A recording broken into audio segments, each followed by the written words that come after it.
Hello friends, कल हमने start किया डिटरमिनेंट और 4.1 एक्सरसाइज फर्स्ट जो थी कंप्लीट हो चुकी थी। और उसके लास्ट में मैंने कहा था कि जो प्रॉपर्टीज इसके बाद हमारी 7 प्रॉपर्टीज उसको एक बार जरूर पढ़ना है। तो प्रॉपर्टीज क्या हमारे पास? First property, the value of determinant remain unchanged if its row or change into columns और कॉलम्स इनटू रो। मींस कोई भी डिटरमिनेंट है हमारे पास से a1 b1 c1 a2 b2 c2 a3 b3 c3। Clear? अगर हम इसकी रो को किस में चेंज कर दें, कॉलम्स में या फिर कॉलम्स को रो में, तो जो डिटरमिनेंट की वैल्यू क्या है वो अनचेंज होगी।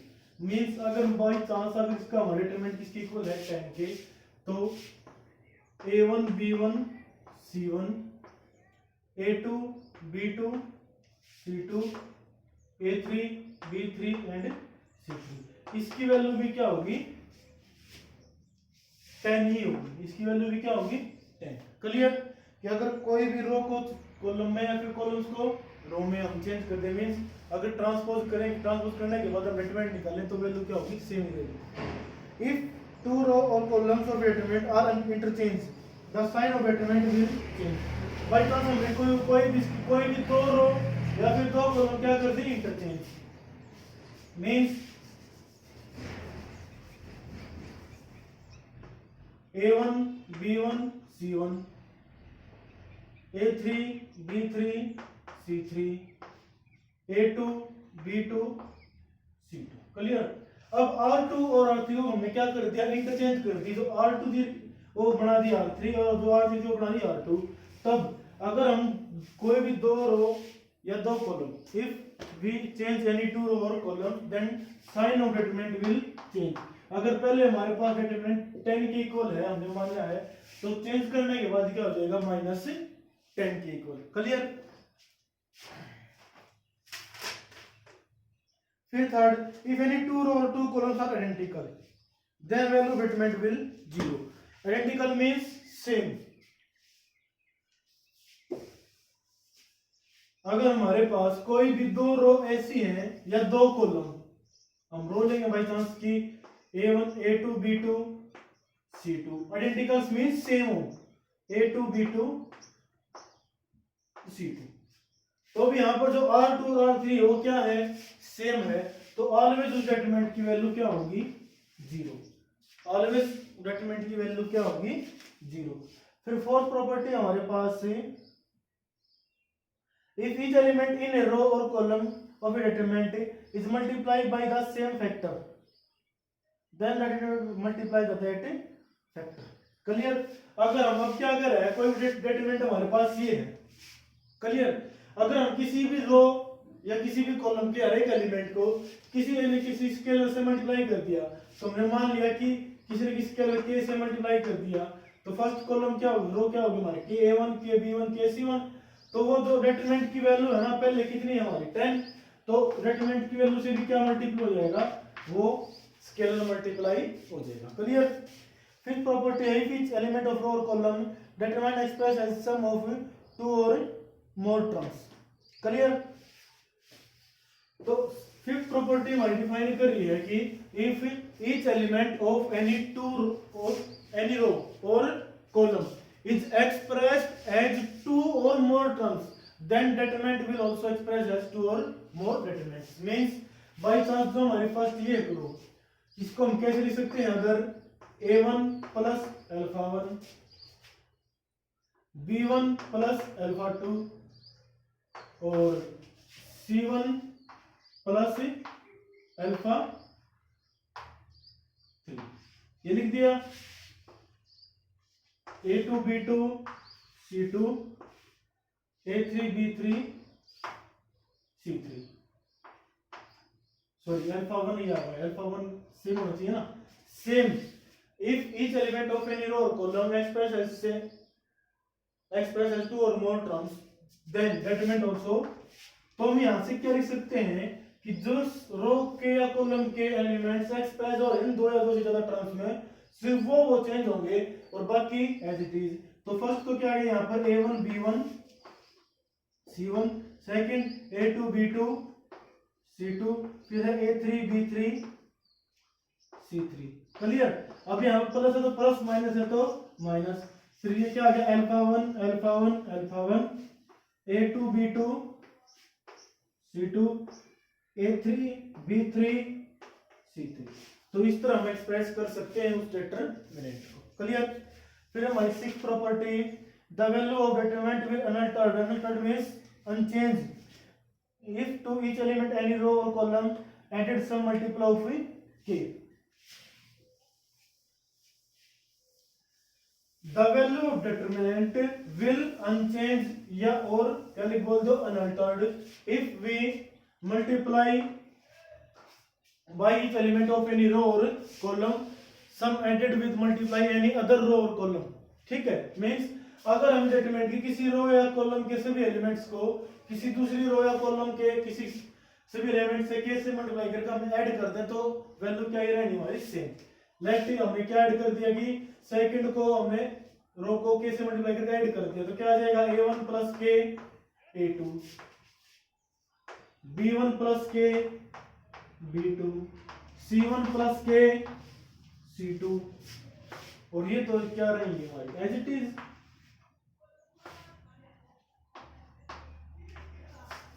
तो जो ये डिटरमिनेंट है ना बना है, अब इसकी वैल्यू भी क्या रहनी है हमारे पास 10 ही रहनी है। अगर बाई चांस हमारी इसकी वैल्यू किसके इक्वल हो, हमें मान लिया कि 10, तो भी किसकी इक्वल रहेगी 10 के equal. Clear. The determinant of product of square matrix of same order is equal to the product of their respective determinants.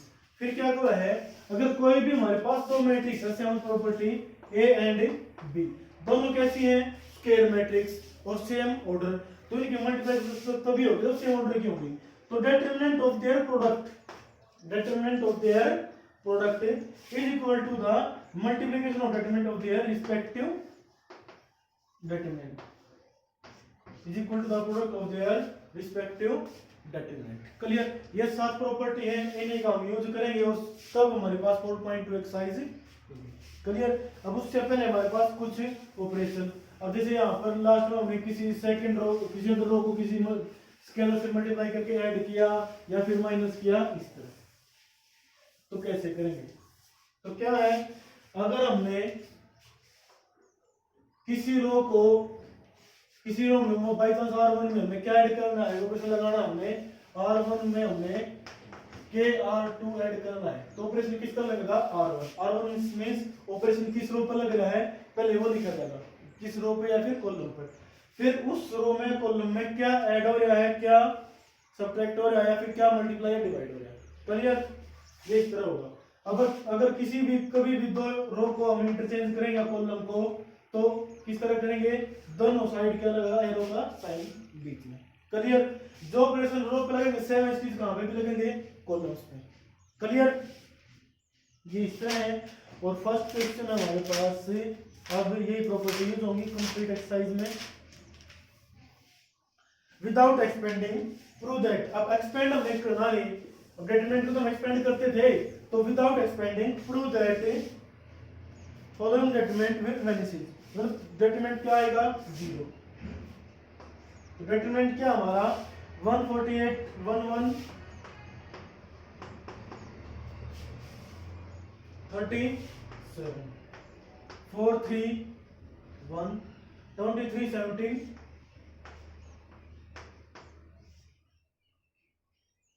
1 0। ये डिटरमिनेंट है हमारे पास।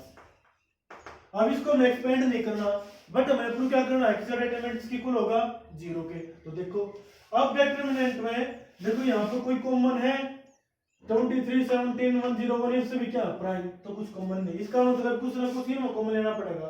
अगर मैं 37 कॉमन ले तो किसमें से R1 में से, सॉरी C1 में से, तो हमारे पास यहाँ पर क्या बचेगा 4, यहाँ पर 3 और यहाँ पर 1।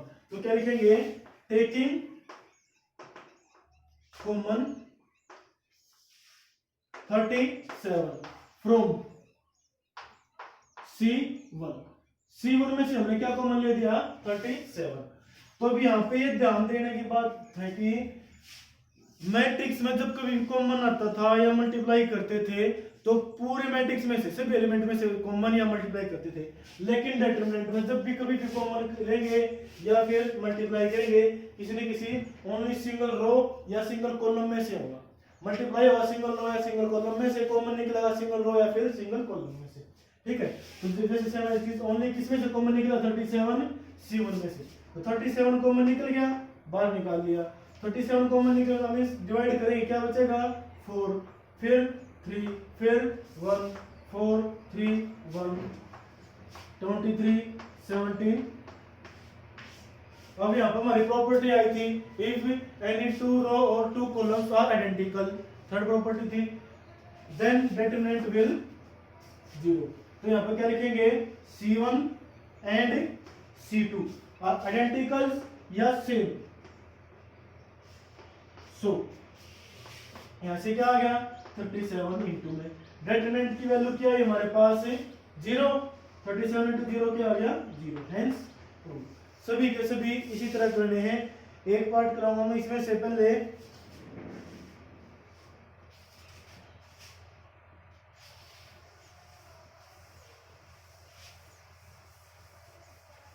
हमने एक्सपेंड नहीं करना, हम ये प्रॉपर्टी यूज करेंगे या कुछ ऑपरेशन लगाएंगे तभी किसी को दिखाएंगे 0 के, और आगे जो क्वेश्चन हमें प्रूव करने होंगे प्रॉपर्टी लगा के प्रूव करने होंगे। एग्जांपल क्या है x plus y, y plus z, z plus x, z x y 1 1 1 किसके ऊपर प्रूव करना है 0 के। तो लेफ्ट हैंड साइड हमारी, तो हमने कुछ ना कुछ अब यहाँ पर ना तो कुछ कॉमन निकलता ना कुछ और, तो कुछ ना कुछ ऑपरेशन लगाना पड़ेगा। अब लेफ्ट साइड हमारी ये डिटरमिनेंट है, तो मैं क्या ऑपरेशन लगाऊं, अगर मैं R1 में R2 को ऐड करूं, तो जब भी कभी ऐड या माइनस होगा हमेशा उस रो में फर्स्ट एलिमेंट फर्स्ट में, सेकंड सेकंड में और थर्ड थर्ड में होगा। तो यहाँ से क्या हो जाएगा ऑपरेटिंग R1, कौन सी रो पर ऑपरेशन लगाया हमने R1 के ऊपर, क्या ऑपरेशन लगाया R1 प्लस R2। R1 में हमने क्या कर दिया R2 को ऐड कर दिया, ऐड करने के बाद क्या बन गया ये x plus y plus z, ये भी क्या बन गया x plus y plus z, और ये भी क्या बनेगा x plus y plus z, ये क्या बनेगा z x y 1 1 1। ठीक है, अब फर्स्ट रो के सभी एलिमेंट सेम है, तो क्या आ जाएगा टेकिंग कॉमन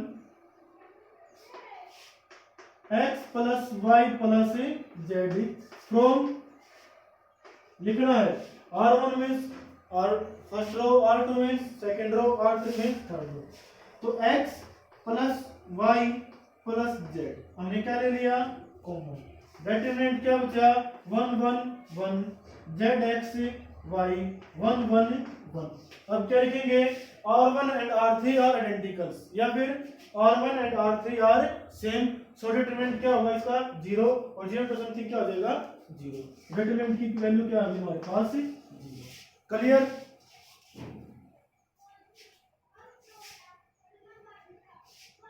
एक लास्ट पार्ट है वो कर लो हमारे यहाँ पर, फर्स्ट क्वेश्चन कंप्लीट हो जाएगा। लास्ट पार्ट में क्या हमारे पास है sine alpha beta gamma cos alpha beta gamma, sign alpha sine beta sine gamma, cos alpha cos beta cos gamma, cos alpha plus delta cos beta plus delta and cos gamma plus delta, किसके ऊपर prove करना है 0 के। Clear, तो पहले solve करना पड़ेगा हमें, तो लेफ्ट हैंड साइड, अब ये तो इसको हम तो कुछ चेंज कर नहीं सकते, बट ये तो हमारे पास वैल्यू है, इसका फॉर्मूला हमें पता है, तो क्या आ जाएगा sine alpha sine beta sine gamma, cos alpha cos beta cos gamma, cos x plus y, cos x cos y minus sine x sine y, तो क्या आ जाएगा cos alpha cos delta minus sine alpha sine delta. यहां पर cos beta cos delta sine beta sine delta, cos gamma cos delta sine gamma sine delta. Formula लगा दिया। अब हमारे पास से सिक्स प्रॉपर्टी क्या थी, सिक्स्थ, कि if we express as each element of any row and column, या फिर if each element of any row और column is expressed in two और more term, then determinant also will change in two और more determinant. Fifth property यही थी। अब ये बताओ, जो थर्ड कॉलम हमारा वो दो टर्म्स के सम या डिफरेंस में है या नहीं है, तो ये कितने डिटरमिनेंट में चेंज हो जाएगा, दो में। किस तरह, जो भी कॉलम या रो एक्सप्रेस हो रहा है वो चेंज होगा, बाकी सभी रो और कॉलम क्या होंगे, सेम। तो फर्स्ट तो क्या हो जाएगा, sine alpha sine beta sine gamma, फिर है cos alpha cos beta cos gamma. और फर्स्ट में फर्स्ट लिखेंगे, क्या रहेगा, cos alpha cos delta cos beta cos delta cos gamma cos delta. बीच में क्या है, माइनस, तो क्या लगा दो बीच में, सम प्लस का लगा दो, प्लस का बाद में करना, इसको मैं निकाल लेंगे। क्या आ गया, sign alpha sine beta sine gamma, cos alpha cos beta cos gamma, sign alpha sine delta, अभी कैसा negative, minus sign beta sine delta minus sign gamma sine delta. Clear. अब देखो दो डिटरमिनेंट में चेंज हो गई, डिटरमिनेंट फर्स्ट वही determinant second. तो क्या करना हमने, अगर मैं फर्स्ट डिटरमिनेंट में से C3 में से cos डेल्टा कॉमन निकाल लूं और C2 में से माइनस का sin डेल्टा कॉमन निकाल लूं, तो फर्स्ट में तो सेकंड और थर्ड कॉलम सेम हो जाएंगे और सेकंड डिटरमिनेंट में फर्स्ट और थर्ड सेम हो जाएंगे। तो taking common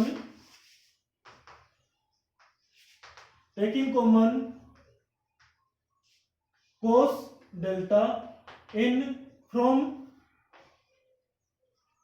C3 in determinant first and minus sin delta from C3 in determinant second। Clear.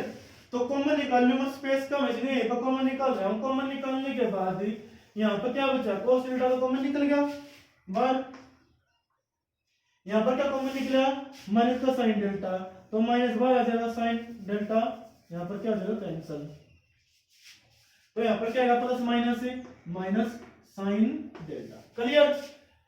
तो अब ये देखो C1 एंड C3, यहाँ पर भी sorry C2 and C3, second में C1 and C3, in determinant first C2 and C3 are same and in second C1 and C3 are same है कोई भी रो कॉलम, तो डिटरमिनेंट क्या होंगे, जीरो। तो cos delta into zero minus में sine delta into zero into something zero, और zero minus zero क्या आ गया, क्लियर ना। हमने एक्सपेंड किया, ओनली क्या यूज की है, प्रॉपर्टी यूज की है, और हमारा डिटरमिनेंट क्या प्रूव कर दिया हमने, जीरो।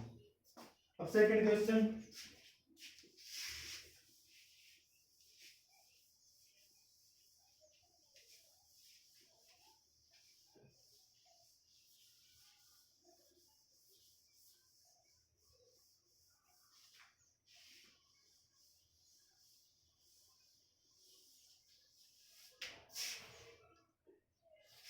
सेकंड के दो पार्ट है, एक ही करेंगे। फर्स्ट ही कर लो, if A B C are in A P then prove that. हमने क्या प्रूव करना है, 2y + 4 3y + 5 2y + 4 3y + 5 4y + 6 5y + 7 6y + 8 7y + 9 8y + a 9y + b 10y + c is equal to किसके प्रूव करना हमने जीरो की, where a B C are in HP, a B c किसमें given है HP में, तो left hand side लेके चलो एचपी में है। अब या तो हम कोई प्रॉपर्टी यूज करें या फिर कुछ ऐसा ऑपरेशन लगाएं कि हमारे पास कंप्लीट से भी क्या बन जाए जीरो। तो अब यहाँ पर ऑपरेशन लगाऊंगा मैं, तो कैसे लगाऊंगा, अगर मैं R1 को R3 को ऐड करूं तो R1 R3 को ऐड करने से 2y + 4y 6y 4 और 6 10 और इसको 2 से मल्टीप्लाई करूं तो 6y + 10, तो इन दोनों का सम इसका डबल क्या आ रहा है, सेम नहीं आ रहा है। तो हम क्या करेंगे, R1 का ऑपरेशन लगाओ R1 + R3 और माइनस में 2R2, तो ऑपरेशन किस पर गया है R1 पर, क्या आ गया R1 में हमने पहले तो क्या कर दिया R3 को ऐड कर दिया, फिर R2 को 2 से मल्टीप्लाई करके क्या कर दिया माइनस, क्लियर। तो यहां से क्या आ गया 2y + 4 4y + 6 6y + 10, इसको 2 से मल्टीप्लाई करो 6y + 10, सेम टर्म में सेम टर्म माइनस करें क्या बचेगा जीरो, यहां पर भी क्या बचा जीरो। अभी यहाँ पर y की टर्म तो क्या हो जाएगी कैंसिल, बट क्या बचेगा ए बी सी, तो ए और सी को तो हमने ऐड किया बट तो भी तो माइनस किया, बाकी सेम एज इट इज क्यों, ऑपरेशन सिर्फ किस पर लगे हमारे पास है R1 पर।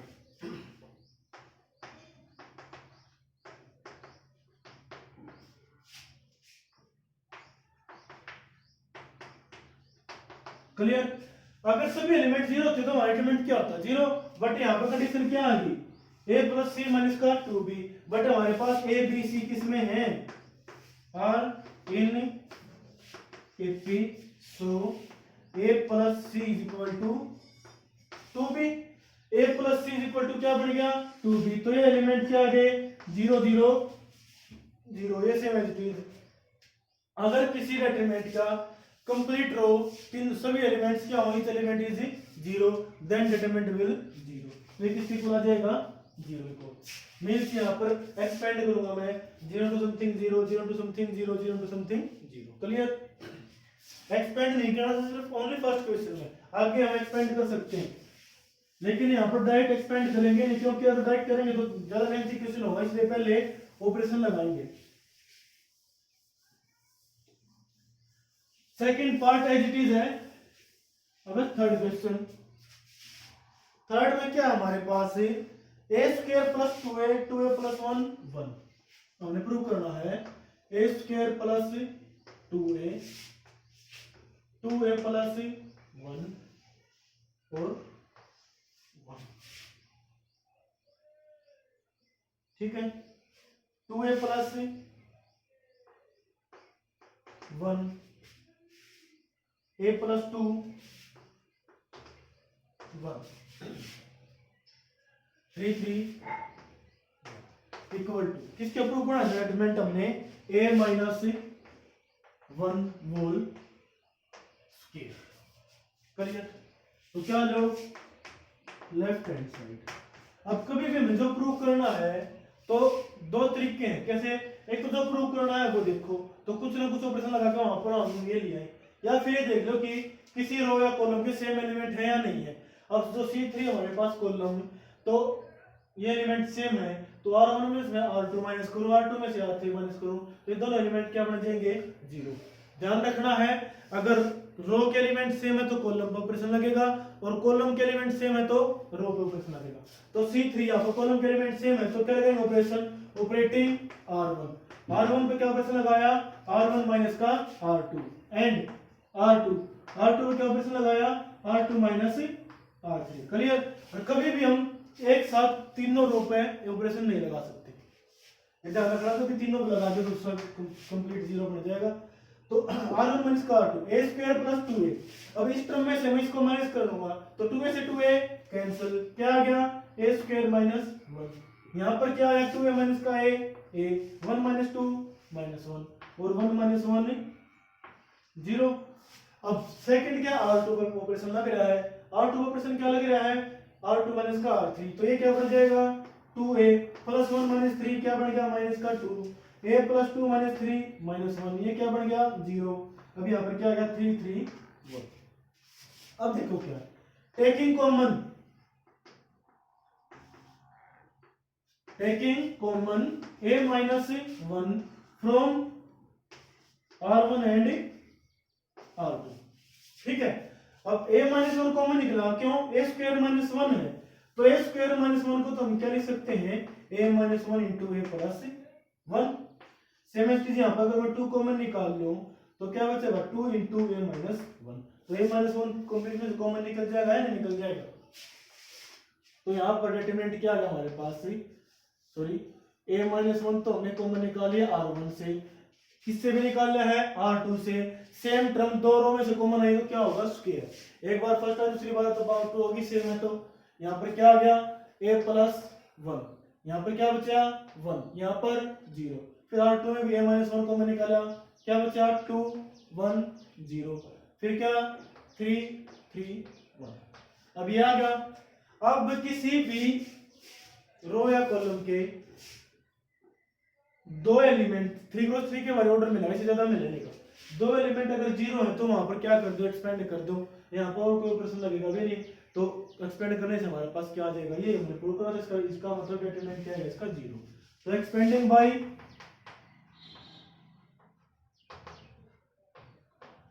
मैं C3 से एक्सपेंड करूंगा, क्यों, a minus one whole square, क्यों, इससे इजी होगा। अब C3 है, मैंने वहां पर कल बताया था कि अगर एक्सपेंड करें तो ओड रो या ओड कॉलम से एक्सपेंड करें तो प्लस माइनस प्लस, और इवन रो या इवन कॉलम से करेंगे तो माइनस प्लस माइनस। तो यहाँ पर प्लस और 0 इंटू समथिंग कुछ भी कर लो, 0 भी आना है, फिर क्या है माइनस, नेक्स्ट एलिमेंट क्या हमारा 0, 0 इंटू समथिंग 0, फिर क्या आएगा प्लस, नेक्स्ट एलिमेंट क्या है 1। अब इसको एक्सपेंड करो, कौन सा एलिमेंट है 3 3, तो third row third column cancel, a plus one into one, a plus one, minus में क्या आ जाएगा 2, तो ये क्या आ गया a minus one square into a minus one, तो क्या आ गया a minus one cube square, sorry a minus one और क्यूब भी प्रूव करना था हमने, क्लियर। तो इज इक्वल टू क्या आ गया, राइट हैंड साइड। पूरी एक्सरसाइज कंप्लीट की कंप्लीट इसी तरह यूज होगी, ऑपरेशन लगाएंगे, एक्सपेंड करेंगे और प्रूव करेंगे, क्लियर। और इसके जो पहले 10 क्वेश्चन हैं उनमें से भी मैं या तो रो या फिर किसी न किसी कॉलम के सभी एलिमेंट क्या हैं, सेम, इसलिए ये सेम एज इट इज है। एक क्वेश्चन और करेंगे, उसके बाद 10 तक अपने आप करने हैं।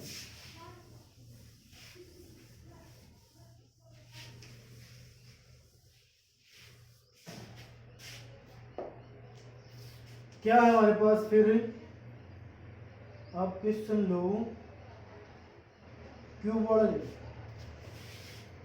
क्या determinant 1 1 1 a b c, a cube b cube c cube is equal to, क्या प्रूव करना है, a minus B B minus C C minus A. हमने प्रूव करना है a minus B minus C minus B into A plus B plus C, ठीक है। Left hand side लो, left hand side हमारी क्या है जी, फर्स्ट रो कंप्लीट क्या है, सेम सभी एलिमेंट्स, तो क्या कर दो C1 minus C2 C2 minus C3, वैसे भी A माइनस B आ जाएगा, B माइनस C आ जाएगा। तो क्या ऑपरेशन लगाया हमने, operating C1 minus C2 and C2 पर क्या ऑपरेशन लगाया, C2 माइनस C3, ठीक है। दोबारा बताऊं, कुछ क्या करेंगे कि तीनों रो पे एक साथ लगाएंगे तो इसको भी क्या बना देंगे 0, एक साथ हम तीनों रो या कॉलम्स पे ऑपरेशन नहीं लगा सकते, ध्यान रखना इस बात का, क्लियर। तो क्या आ जाएगा हमारे पास 1 माइनस 1 0, a माइनस b, ये क्या आ गया a cube minus b cube, 1 minus 1 0, b minus c, b cube minus c cube, 1 c cube, clear. अब टेकिंग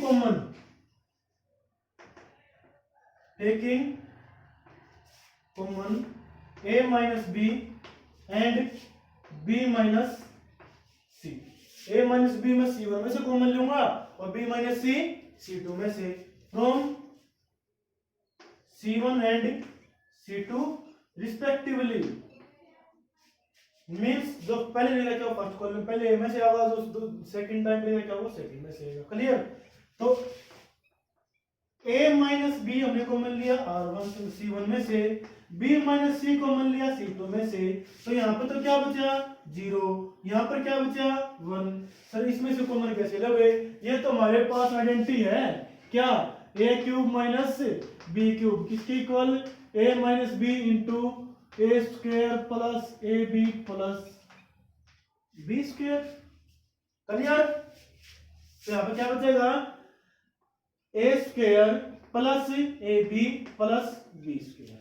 यहां से क्या कॉमन आया, सेकंड कॉलम में से 0 में से 0 कुछ भी कॉमन ले, क्या बचा 0, फिर क्या बचा 1। अब एक की जगह बी की जगह क्या आ गया सी, तो क्या आ गया b square plus B C plus C square. Third column as it is 1 C c q. Clear? अब यहां पर ऑपरेशन लगाऊंगा, अगर C1 माइनस का C2, ये एलिमेंट क्या बन जाएगा 0। जितने ज्यादा ऑपरेशन लगाओगे उतना ही इजी होगा। ठीक है? अब स्पेस कम है, कुछ स्टेटमेंट सिर्फ मैं बोलूंगा लिखूंगा। तो ऑपरेटिंग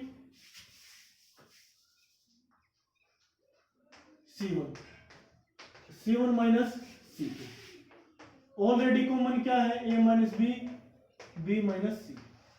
अब C1 में से C2 माइनस करेंगे, 0 माइनस 0 0, 1 माइनस 1 0। अब पहले यहाँ पे इसको सोल्व करो, a square plus A B plus B square, इसमें से मैं इसको माइनस करूंगा, बी स्क्वायर से बी स्क्वायर वैसे ही कैंसिल हो जाएगा।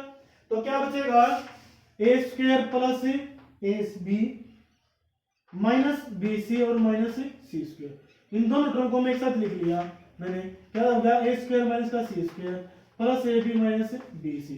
अब यहाँ पर क्या आ गया A minus C into A plus C, यहाँ पर क्या कॉमन लिया हमने बी, क्या बचा ए माइनस सी। टोटल में से क्या कॉमन आ गया ए माइनस सी, क्या बच गया ए प्लस बी प्लस सी। क्लियर? देख दो दोबारा, जब इसमें से मैं इसको माइनस करूंगा बी स्क्वायर की टर्म कैंसिल, ये आ गया माइनस करने से स्क्वायर की टर्म एक साथ लिख ली और ये एक साथ लिख ली टर्म। यहाँ पे इसके फैक्टर करेंगे a minus C A plus C, यहाँ पे क्या कॉमन हुआ b कॉमन लेने के बाद क्या बचा a माइनस सी। तो a माइनस सी टोटल में से कॉमन ले लिया, यहाँ पर a और c बच गया, यहाँ पर प्लस b बच गया। क्लियर? तो यहाँ पर क्या बचा हमारे पास a minus C into A plus B plus C. Clear? C2 as it is, C2 क्या है 0 1, B square plus B C plus सी स्क्वायर, 1 सी सी क्यूब। क्लियर? अब क्या कॉमन है, C1 में से दो एलिमेंट 0 हैं, तो जो कंप्लीट है उसको कॉमन ले लेंगे। Taking common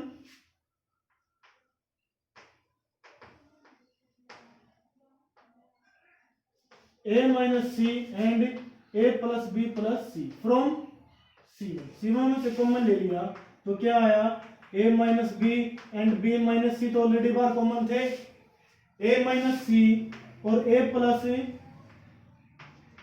b plus C. अब हमने कॉमन ले लिया, अंदर क्या बचेगा 0 में से कुछ भी कॉमन ले लो, क्या बचना है 0 0, यहाँ पर क्या बचा 1, यहाँ पर 0 1, बाकी टर्म तो एज इट इज होंगी क्योंकि बाकी में किसी को कॉमन लिया ही नहीं, 1 सी सी क्यूब। अब क्या कर दो डिटरमिनेंट को एक्सपेंड, एक्सपेंडिंग बाई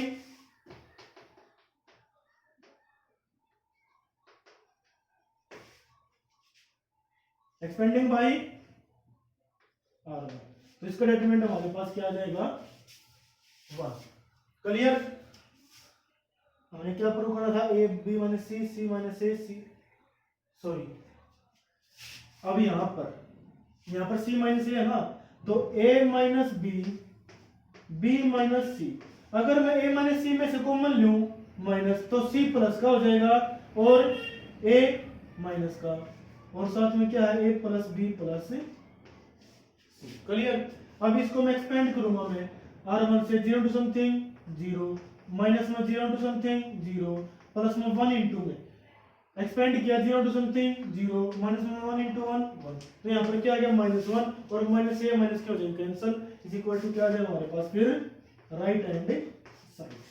क्लियर। 10 तक सभी क्वेश्चन इसी तरह करने हैं। आज के लिए बस इतना ही। Thank you. और प्लीज चैनल को शेयर एंड सब्सक्राइब